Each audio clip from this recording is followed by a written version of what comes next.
Alrighty guys, what is going up? I hope you guys are all having a great and amazing day today. In today's video, we are going to be talking about how to start swing trading with $1,000 and just kind of the overall process and strategy that I would recommend and a whole bunch of information. So I hope you guys enjoy it. I hope you guys get something of value out of this video. And if you do, hit that like button and subscribe because it really helps me out when you guys do that. So the very first thing that you're going to need is a broker. Now, me personally, I think that TD Ameritrade is probably the most sought after swing trading broker out there just because of how easy they make it to look at charts, analyze charts. You can have watch lists, you can have stock scanners, you can have a whole bunch of amazing things on this platform. And the beauty of it is it's 100% commission free and fee free, so you're not going to be paying monthly or any commission in general. Now, where TD Ameritrade does lack is on order fill. Sometimes it does take a minute for your orders to go through, but that's more on the day trading side. Swing trading, as long as you are executing high quality trades, it shouldn't be that big of a deal. But the second thing that you're going to need is a way to find stocks. Now, finding stocks are very, very important because you could have the best strategy out there, but if you're not picking and choosing the right stocks, you're going to lose money 100% of the time. So there's a couple of ways that you guys can do this. The very first way is to actually just stay on Thinkorswim. And here, this is where you can add stock scanners, stock screeners, and all of that stuff. And you just put in whatever criteria that meets, your needs. So me personally, I have two scanners. The very first one here is going to be a RSI overbought. The second one is going to be an RSI oversold. So for me, this is just ways to find stocks that are overvalued and undervalued. So as you can see, I have the oversold one up right up here. So here you can actually just go ahead and click it and you can see stocks that are a little bit overvalued. So or oversold. So here you can see we had a little bit of some sell-off, could bring a little opportunity there. The biggest thing for this one is it's not 100% the greatest just because it filters so many stocks and sometimes it does, miss some or something like that. But that's kind of what you pay for a free, this is what you get for having a free scanner. Another option is to use Finviz. Now, Finviz is a stock scanner, stock screener. Now, for me, I'll kind of show you guys how I find stocks on this. So what I do is I click the screener tab, I go to this all, and now when you're starting off with this under $1,000 or $500, you're going to want to make sure you are looking at stocks really under 30 bucks so you can really capitalize on share size. And then what I like to do is I like to go to relative volume. I like to go really over 0.5 or 0.75. This is just the overall demand for the stock. So then I want to make sure people are buying the stock. I don't want a stock that people aren't looking at and stock that's not moving. Volatility is key with trading. So we'll go over 500,000 for average volume. So you can see we still have 1,195 stocks. Now I'm not going to go and pick and choose through all of those. The next thing is I like to go to pattern. Now pattern is just a way to find stocks that are on some sort of support trend line that have a tendency of going up or down depending on your style. So I'm a huge long investor, so I like to buy low, kind of sell high. I do occasionally short stocks, and that's pretty much when you borrow stocks, the stock will fall and you buy it back at a lower price. Now, so you can see if we go to the TL support strong, so this is trend line support strong. So once I click that, you can see it actually only has 58 stocks left, as you can see. So now what I like to do is I like to go to charts. Now, charts is a way to pretty much instantly look at it and get an overall direction of the stock. So for here, AMJ, this one actually has a short potential. We'll actually pull it up here. AMJ,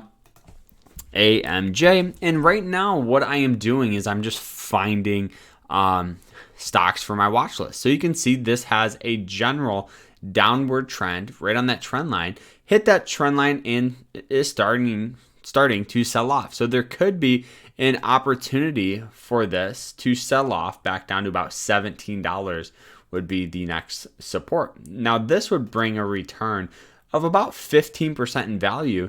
And if you set your stops, just above the resistance, that's about a 3% risk. So what that means is you're risking 3% to possibly make 15%, which is pretty much a 5-to-1 risk and reward, which is very good.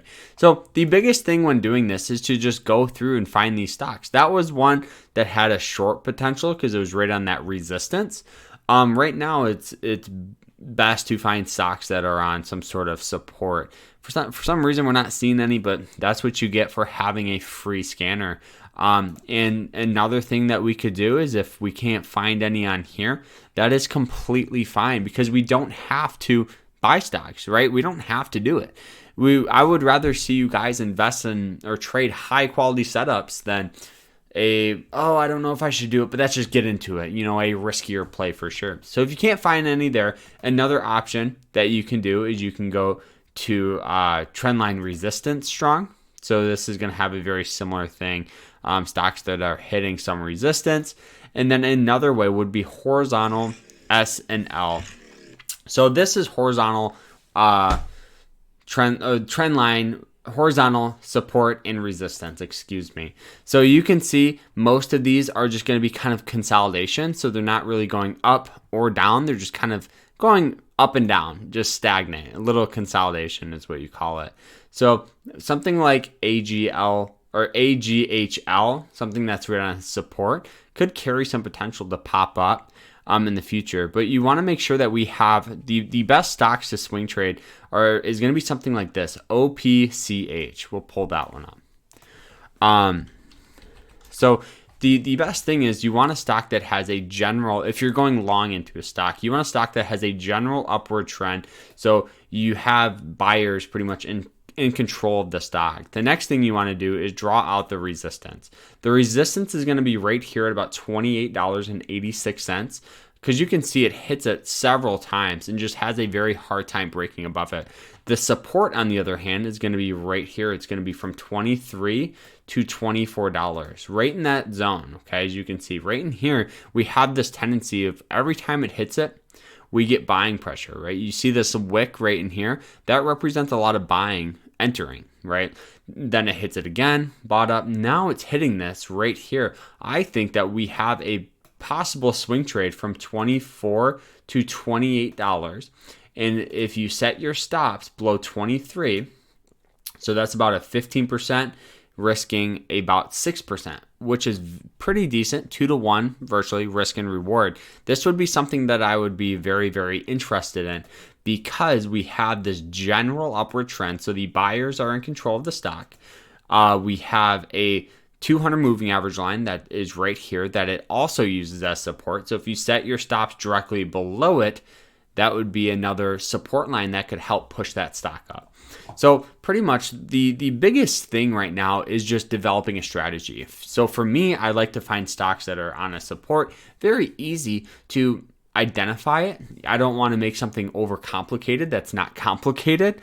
And just practice. Practice is going to make perfect, right? So how do you practice swing trading? Well, you paper trade. So paper trading, TD Ameritrade has a paper trading it's pretty much just simulation trading, all at no cost, so it's all free.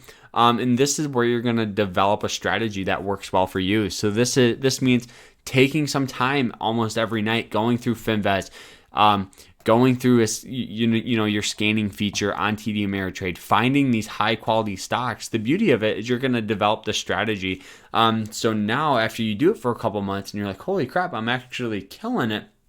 Maybe I should invest put in $1,000 or $500 and start swing trading that.